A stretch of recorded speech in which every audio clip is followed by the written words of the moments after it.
Hello friends, कैसे हैं आप सभी। चित्रा के चैनल में आपका स्वागत है। तो आज मैं कर रही हूँ नवरात्रि के लिए साफ़ सफाई का अभियान शुरू। होली ख़त्म होते ही मैंने तुरंत साफ़ सफाई का अभियान शुरू कर दिया है। और सबसे पहले मैंने पर्दों से करी शुरुआत।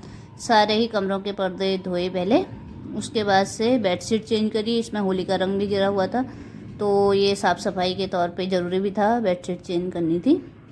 तो मैंने सबसे पहले पर्दे धोने डाल दिए और उसके बाद इधर बेडशीट लगाई। पर्दे धुलते ही मैंने तुरंत इन्हें चढ़वा भी दिया अपने पतिदेव की। इसमें मैंने मदद ले ली। वो बोल रहे हैं कि मेरी वीडियो मत डालना, लेकिन मैंने डाल दी। फिर इसके बाद आई वॉशरूम की बारी। ये तो डेली का काम है, इसे हम निपटा के और काम करेंगे।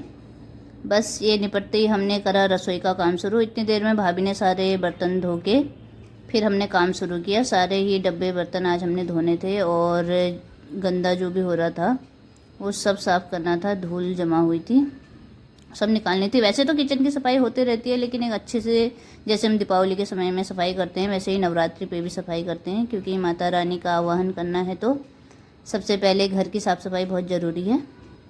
और नवरात्रि से कुछ दिन पहले ही ये काम हम निपटा ले रहे हैं, क्योंकि उस समय सारे काम एक साथ ना हो जाएं। के काम करने से बहुत फ़ायदा होता है, इससे काम जल्दी भी हो जाता है और हमें पूरा काम अकेले नहीं करना पड़ता है। मिलके काम करा तो हमने बहुत जल्दी हो गया था हमारा काम। भाभी डब्बे धो के मुझे देते रहे और मैंने तब तक ऊपर सफाई करी और डब्बों को पोंछ के हम लगाते रहे, क्योंकि उनमें पानी ना रह जाए।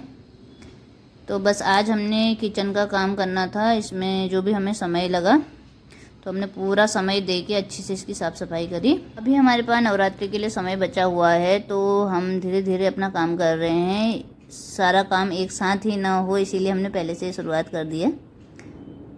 तो थोड़ा थोड़ा करके अपना काम हम कर रहे हैं। इधर याशी भी अपना खेल कर रही है और वो भी किचन में ही बैठी हुई है। वो थोड़ा दूर भी नहीं बैठती है, मेरे साथ ही चेयर में बैठी हुई है।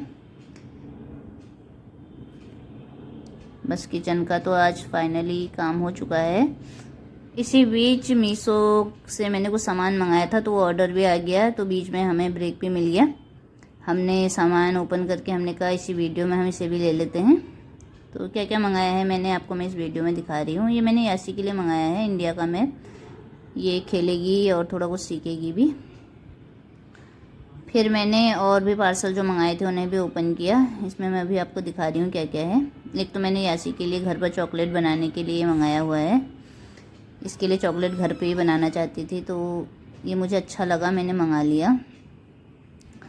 फिर तीसरे पार्सल की आई बारी। इसमें यासी के लिए मैंने एक ड्रेस देखी थी, वो अच्छी लग रही थी जब मैंने देखा था, लेकिन जब मैंने इसे पहनाया तो ये बिल्कुल भी मुझे पसंद नहीं आया। एक तो इसका पहनाने का तरीका ही बड़ा अलग था। ये मैंने वापस कर दिया तुरंत ही। इसे मैंने वापस के लिए डाल दिया था। फिर अगले पार्सल की बारी आई और इस समय हमें एक ब्रेक भी मिल गया। हमने बैठ के आराम से पहले पार्सल खोल के देख लिए और किचन का काम तो हमने पहले निपटा ही लिया था। ये मैंने अपने लिए मंगाया था, कभी घर पर पहनने के लिए, गर्मियों में हल्के कपड़े। तो ये मुझे अच्छा लगा, ये तो मैंने रख लिया। बाकी यासी की ड्रेस वापस हो गई है। अगले दिन का काम मैंने पहले ही सोच लिया था कि मैं अगले दिन सारे कमरों की साफ़ सफाई करूँगी और इसमें जो भी जाले लगे हुए हैं उन्हें निकालूँगी। इससे बहुत अच्छे तरीके से जाले निकल रहे थे, क्योंकि ये बहुत ऊपर तक जा रहा था, जो हाथ से या झाड़ू से साफ़ नहीं हो पाता है। उसके बाद से मैंने थोड़ी पंखों की भी साफ़ सफाई करी। पंखों में से हल्की हल्की धूल तो निकल गई है, लेकिन फिर भी एक बार गीले कपड़े से इन्हें पोंछना पड़ेगा। तो आज जो मैंने कार्यभार उठाया है वो है कमरों की साफ़ सफाई। तो मैंने शुरू से ही अपना काम शुरू कर दिया है, सुबह के समय से। जल्दी जल्दी काम हो जाएगा। फिर दिन में आजकल थोड़ा गर्म भी होने लगा है, जितनी जल्दी काम हो जाएगा उतना अच्छा है। इधर मैंने याशी के लिए लगाया है कोको। जितनी देर बैठी हुई है उतनी जल्दी हमारा काम हो जाएगा, क्योंकि वो फिर बीच बीच में आके बोलती है कि मम्मा मैं भी करूँगी या मुझे दे दो इसे। तो ऐसे काम नहीं हो पाता है। इधर भाभी रसोई का कार्यभार संभाले हुए हैं, उन्होंने सारा काम रसोई का निपटा लिया है। खाना खिलाना, बर्तन वर्तन का। जब वो रसोई का काम कर रहे हैं तो तब मैं इधर आज साफ़ सफाई में लगी हुई हूँ, क्योंकि साथ मिलके जल्दी काम भी हो जाता है और आसानी से भी हो जाता है। उन्होंने रसोई का काम निपटा के जल्दी से साफ़ सफाई में हाथ बटाया मेरा। क्योंकि साफ़ सफाई तो हो गई है, अब पोछे की बारी आई। मैंने जल्दी जल्दी पोछा किया, उसके बाद से नहाया धोया और अब आई कोल्ड कॉफ़ी की बारी। तो मैंने भाभी के लिए अपने लिए कोल्ड कॉफ़ी बनाई।